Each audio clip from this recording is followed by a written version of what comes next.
Hello, I'm Dr. Townsend. Welcome to my video. Since 1975, I've met with thousands of people in counseling and social work settings.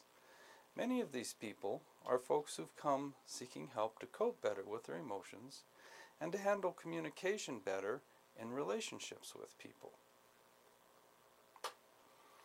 For many of the people who I've met with, it's been helpful to start with a basic analysis of a relationship between two things.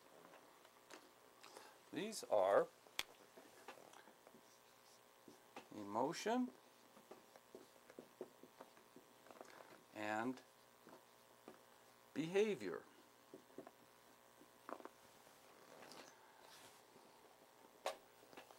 Now, emotion, of course, is the feelings that a person has on the inside.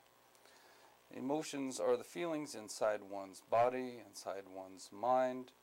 Other people can't be aware of a person's emotions unless a person somehow shows those emotions. Now, behavior is, of course, the actions that we do with our body to interact with the rest of the world. Emotion might be considered an internal state. It's what's going on the inside of the body and the mind. Behavior is more an external state. It's what we do to interact with the world outside of ourselves. I'm going to show you today a menu of behaviors that are available. The behaviors that are available on the menu of life. Now, there are millions of behaviors available, of course. There are too many behaviors available for us to cover in a really meaningful way in this video, and to try to cover every possible behavior on the menu of life would go so long that, frankly, you would get bored to death, and so would I. So what would be the point in that? So I'm going to take the millions of available behaviors on the menu of life, and I'm going to shrink them down into 4 simple categories. 4 categories is very easy to understand and think about as compared to millions. So we're going to take all the behaviors available on the menu of life and shrink it down into 4 simple categories.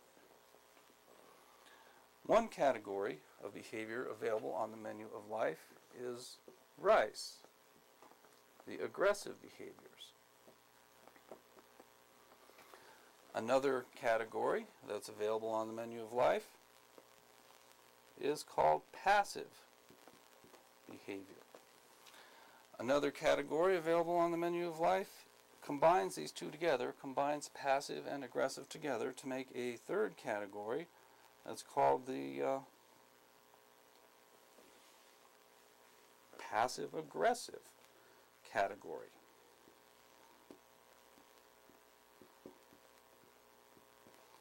Passive-aggressive.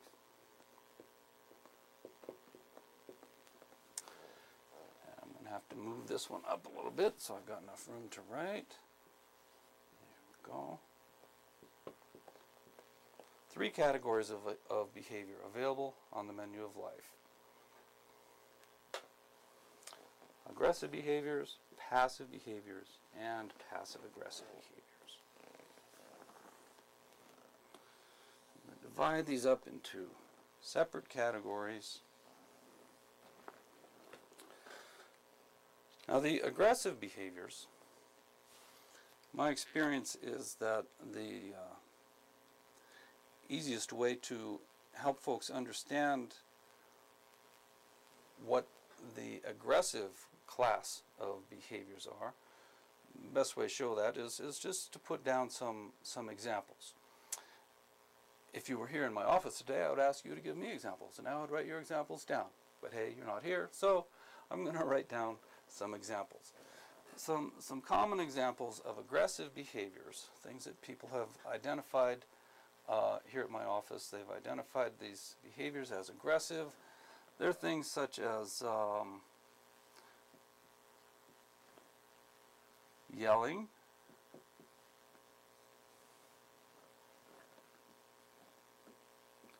hitting,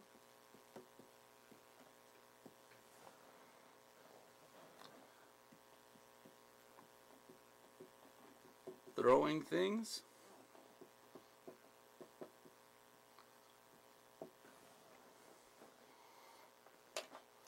people don't only throw things.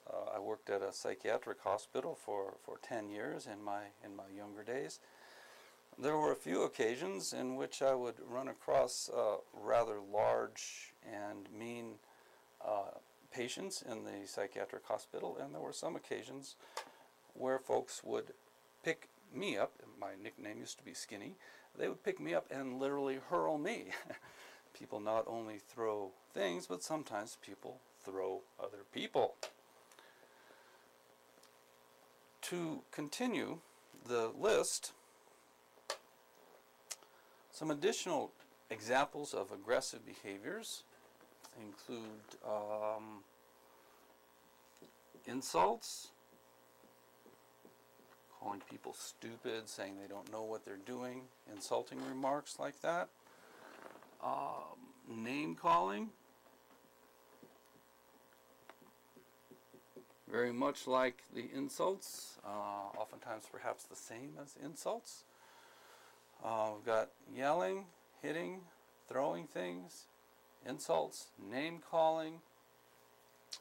Some other examples of aggressive behaviors might include something that a lot of people don't really think of as being aggressive, but it certainly is. It is sarcasm. Sarcasm is a hidden form of insult. Sarcasm is typically using normal, positive, constructive words, but using a tone of voice that completely changes the meaning of those words. For example, let's pretend that someone was sitting here next to me, and if I was to come into the room and tell that person, "Hi, how are you? It's good to see you. I'm glad you're here today." That's very clear, straightforward. The person knows just what I mean. But if I was to come in and use a different tone of voice, a sarcastic tone, with the same exact words, you'd see something like this. "Well, hi, how are you? I'm glad you're here today."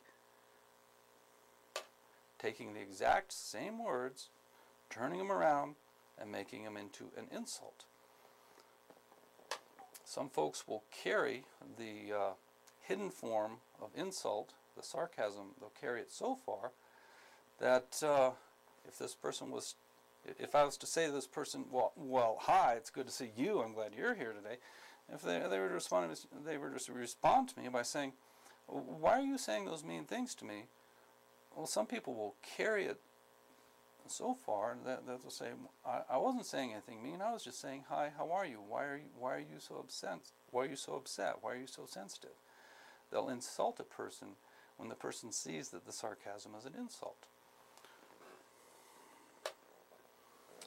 Sarcasm is a hidden form of insult. Another form of aggressive behavior that people sometimes use is the threat. A threat, of course, is when you tell somebody what you want them to do, and then you tell them what bad thing you're going to do to them if they don't comply. That's a threat. You say what you want, and then you threaten to do something bad for non-compliance. Another common form of aggressive behavior that people use is a demand.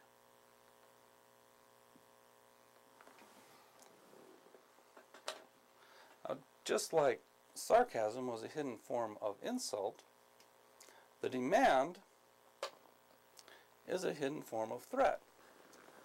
Whereas in a threat, a person openly says what harm they're going to do in case of non-compliance. Demand is more that a person says what they want somebody to do, and they don't say the bad thing they're going to do if that person doesn't comply. They just leave it implied. If a person doesn't comply, then they just get the negative consequence, although they haven't been warned in advance. A demand is a statement of what you want a person to do, and you don't tell them the harm you're going to do for non-compliance, but you're intending to do harm. A threat is an overt stating of what harm would be done. A demand is just simply saying what you want a person to do, and not stating the threat openly, but following a threat, a non-verbal threat, following that through in case of non-compliance. Passive behaviors. Passive behaviors are a little bit trickier to understand. Rather than just writing out a few examples, as we could do up here, this is very easy to do up here, rather than just writing out a few examples, passive behavior is a little bit more complicated to understand, so I'm going to write out basically a definition, and then I'll tell you a couple of examples that might fit that definition. Passive behavior is when a person does nothing, or a person intentionally chooses to do nothing.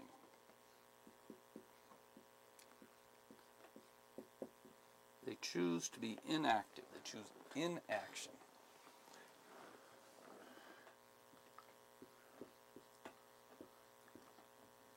Although inaction causes a risk of harm. A risk of harm. Passive behavior is when a person intentionally chooses to do nothing, although by doing nothing, they create some sort of risk of harm. The harm that comes from passive behavior could be harm to oneself, or it could be harm to someone else. Passive behaviors, the harm that could come to oneself through passive behaviors, are that if a person always holds their feelings inside, if they never actively talk about their feelings, they never let their feelings out, but they're always holding their feelings inside in a passive manner, they run the risk of making themselves nervous and anxious because they feel like nobody wants to listen. They always hold things inside. It snowballs on itself. A person becomes nervous and anxious on the inside. If a person maintains an anxious state long enough, that anxiety can turn into depression, where a person feels helpless and hopeless. Anxiety and depression can come from passively holding feelings inside. Holding feelings inside all the time, never expressing them, can cause things like ulcers, high blood pressure. High blood pressure can lead to things like stroke and death. Passive behavior can be very harmful. It can cause physical illness, emotional problems.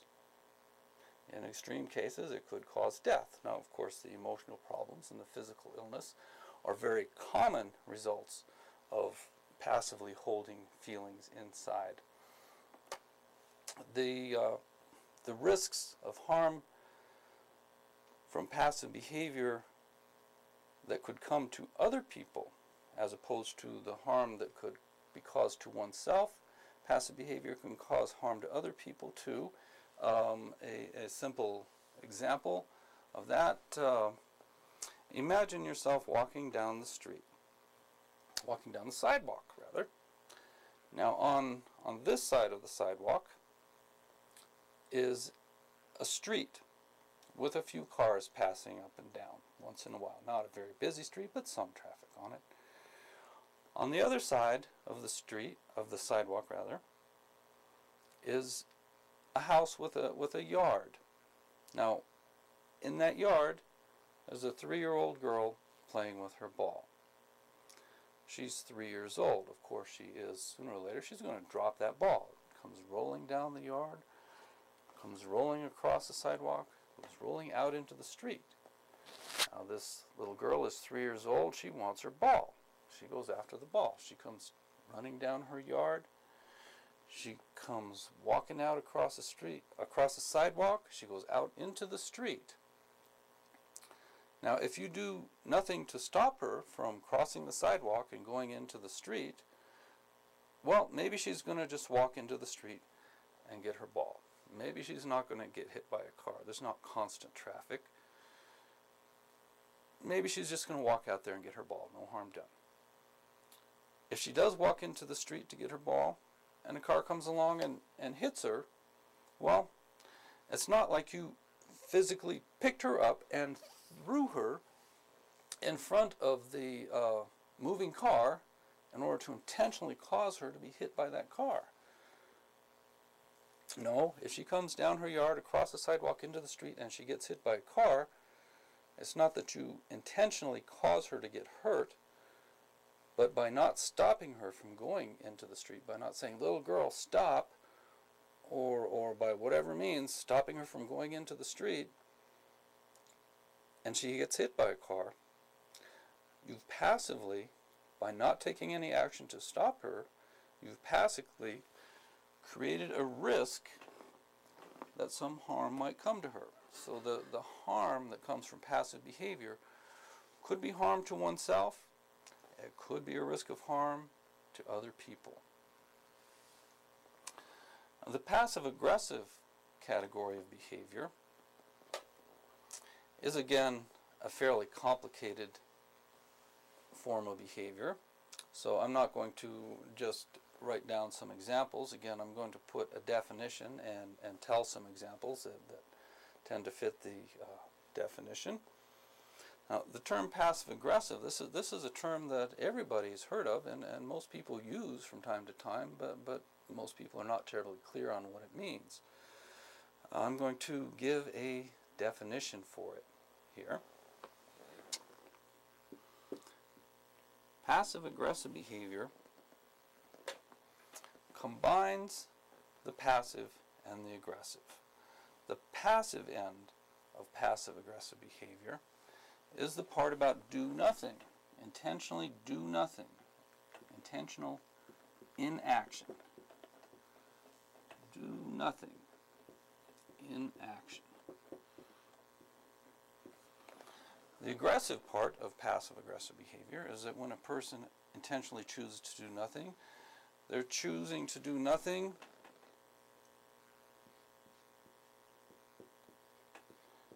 because they want to intentionally cause harm.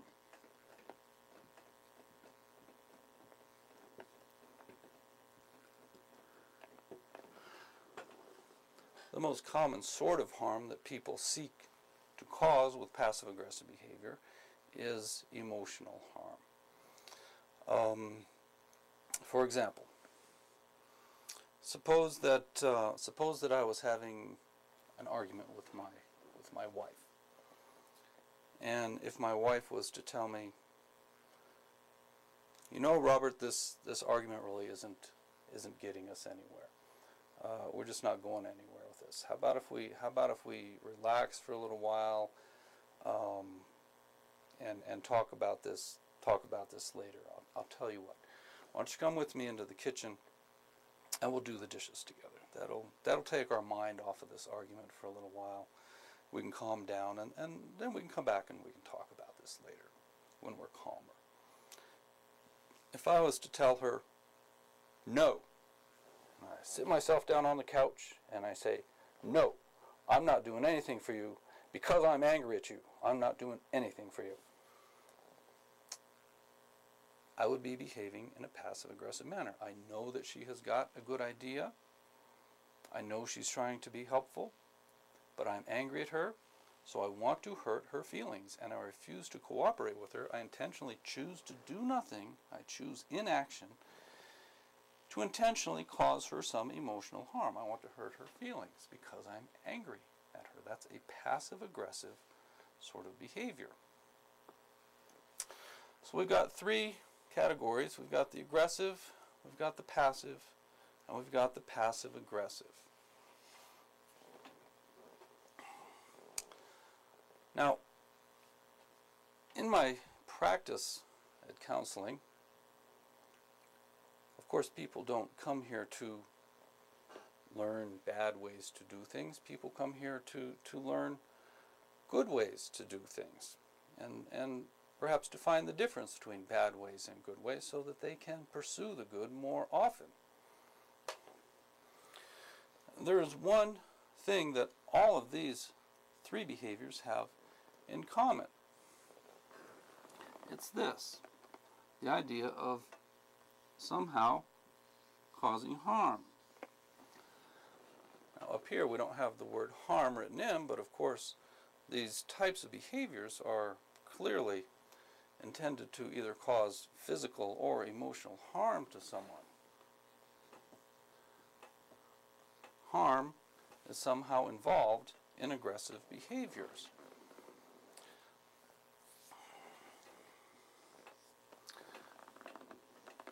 Now, when I give consideration to the difference between bad ways to handle things and good ways to handle things, I know I've got to somehow have a definition for good and for bad. When I try to think of a definition for bad ways to handle things, well, this word, harm, invariably comes to mind. Things that cause harm are inherently bad. Coming up with a definition for bad is not very hard. You look for things that are harmful, you got a definition for bad ways to handle things. Coming up with a definition of the good can be considerably more complicated. Some people, in order to find what the good is, some people might turn to religion or philosophy or law. There are many different, very good places that a person could turn to look for a definition of the good. And all of those places are very good, and you'll find very meaningful definitions in religion and philosophy and law. You'll find good, meaningful definitions for the good. However, the definitions that you might arrive at from religion, philosophy, and law, those definitions, they tend to be very, very detailed, very long, very complicated. Trust me, I know this is true. One of my 4 college degrees is a philosophy degree. And as you can see from my rack of books over here, I could talk with you about how to define the good for the next 2.5 years. We could do that. I've got a degree in philosophy. I could carry on and on and on about various ways to define the good. However, you would get bored to death, and so would I. So let's seek a simpler way to define the good. Works basically like this. Good is the opposite of bad. Now we've defined the bad, so having defined the bad, if we find the opposite of bad, by simply finding the opposite of bad, we're going to hit, by definition, on good. It's much easier than years of training in philosophy and religion, just simply seeking the opposite of bad in order to find good. This 4th category of behavior, I'll bet you notice I left a blank spot here. This 4th category of behavior is called, let's find a good color here. Let's try blue. This 4th category of behavior